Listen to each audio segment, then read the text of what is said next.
یا اللہ ہمارے علم میں اضافہ فرما۔ یا اللہ میں ایک عام انسان نہیں مرنا چاہتا۔ یا اللہ میری اور میری پوری فیملی کے جتنے افراد ہیں ان کی زندگیوں کو کسی بڑے مقاصد کے لیے استعمال کر لے۔ ہمیں نہیں پتہ ہم کس راستے پر جا رہے ہیں، لیکن آپ ہماری زندگی کے مقاصد کو بہتر جانتے ہیں۔ آمین ثم آمین۔ السلام علیکم بابا جی۔ وعلیکم السلام۔ بابا جی آپ ہر نماز کے بعد یہی دعا کیوں کرتے ہیں؟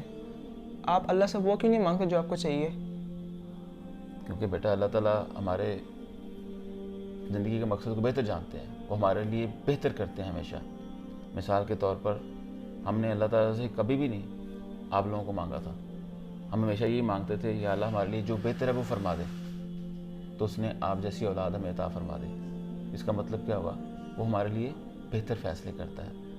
ہم نہیں بھی مانگتے وہ پھر بھی جانتا ہے ہمیں کیا چاہیے، ہم کس چیز کی سوچ رکھتے ہیں۔ تو اس وجہ سے اپنے سارے جو حالات ہیں اس کے سامنے پیش کر دینے چاہیے کہ اللہ پاک میرے ہاتھ میں کچھ نہیں ہے، میری کوئی حیثیت نہیں ہے، میرے کنٹرول میں کچھ نہیں ہے، میری کوئی طاقت نہیں ہے۔ جب آپ اس کے سامنے گیو اپ کر دیتے ہیں پھر وہ آپ کے لیے بہتر نہیں بلکہ بہترین فیصلے کرتا ہے۔ تو ہمارے لیے آج تک جو بھی اس نے فیصلے کیے بہترین کیے، اور میں اس لیے کہتا ہوں کہ میں ایک عام انسان نہیں بننا چاہتا، کیونکہ وہ بہتر جانتا ہے کہ میری زندگی کو کہاں استعمال کر سکتا ہے۔